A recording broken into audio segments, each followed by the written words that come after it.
What does it mean to win or be the nominee for the Offensive Man of the Year award? It's amazing. It's a great feeling. I spoke earlier, and just thinking about it, just thinking about my career. I think this is by far one of the biggest, best things I could be, up for with the opportunity to win.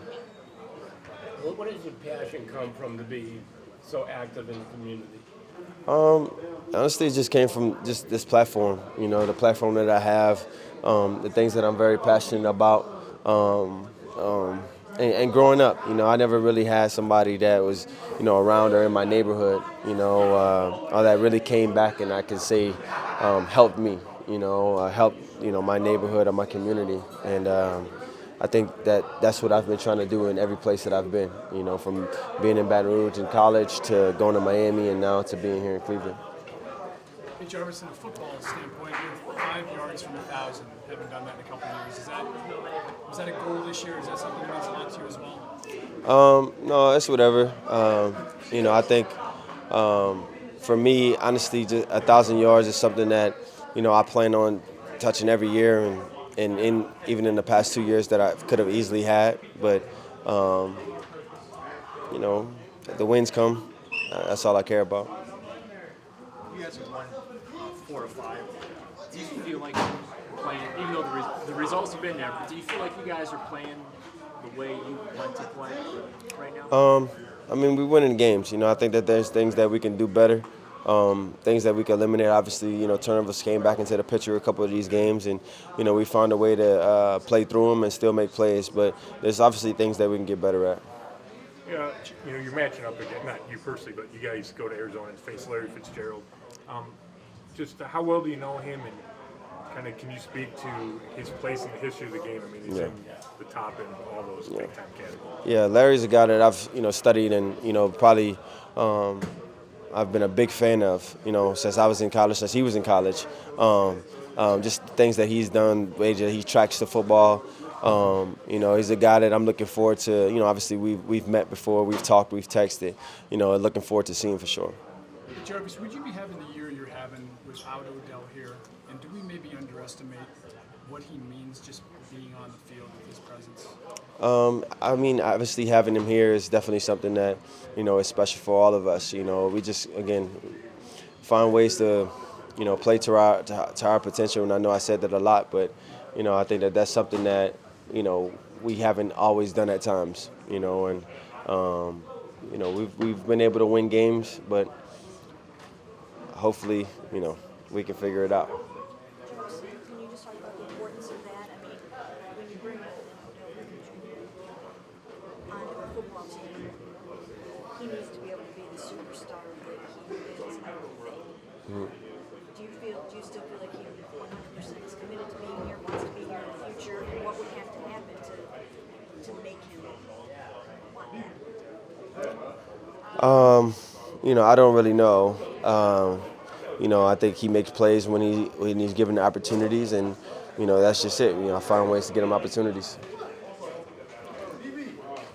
Is it, even though your playoff chances are, the minutes sort of small, but putting all this offense together, can that be, you've spoken about that multiple times, just even right here. Is that sort of a motivation just in these last 3 games?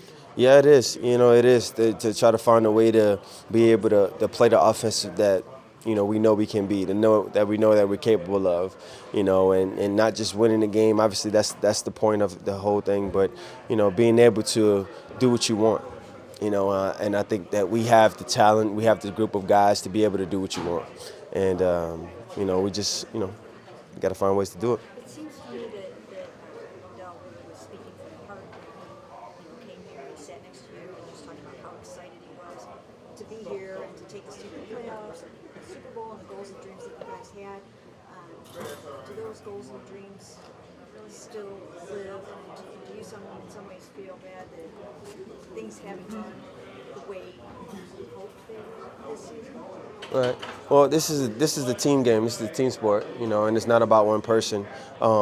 Whether it's one person coming in or one person leaving, when I came in here, I spoke about the same things. I had the same dreams, aspirations, and a lot of things happen in the season, and a lot of times.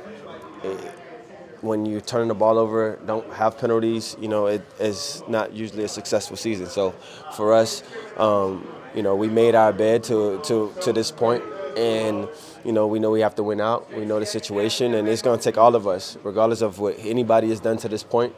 We still got an opportunity this week to put us in position that if the cards fall the right way, we can still have a shot at the playoffs. When you say you want to be able to do what you want to do as an offense, is it still disappointing that however many weeks in, it still hasn't been to the level you want it to be? Yeah, I mean, I wouldn't say disappointing. I think at times, it definitely becomes a level of of frustration, just naturally. But again, we find ways to win games, and we talk about the rest afterwards. We talk about things that we could have did, things that we should have done, and then hopefully, in the next game plan, in the next game, we can get those things addressed. Another report came out on Monday, supposedly confirming that they're asking opposing players to just come and leave. You're his best friend. What are you making of reports? Well, I think he wants to be here. I know he wants to be here. It's not even about trying to go somewhere else. I think for him, he's been a leader. He's a guy that comes to work every day. He's a guy that's playing through injuries and all the things that you want out of a player. And inside of this organization, he has a voice. He has responsibility, to himself, to all of us, and to go out there and compete each and every Sunday, and he does that. So I don't think he doesn't want to leave, and he's not trying to leave. And to answer your question. Where do you think all these things come out? I mean, I don't know. I mean, that's a question for you guys. I don't write. I don't write. I haven't heard him say anything directly, so I don't know how it could come out to be, all that it is now. I think it bothers him when there's all this speculation. I mean, I'm sure, he sees it, and it does take a toll in the sense to know that, he's putting his heart and soul into this season for this team, and everybody else is, trying to make a story off of things that is not really going on. It took you guys so long to reunite at the NFL level. Yeah. 5 years. Now that you're here, would you think it'd be forever? I hope so. That's the plan. We could be that special, though. So. He would have been fighting you of all people, wouldn't Right. he? Yeah. If he wanted Of course. that should make If he don't, I'm gonna beat it.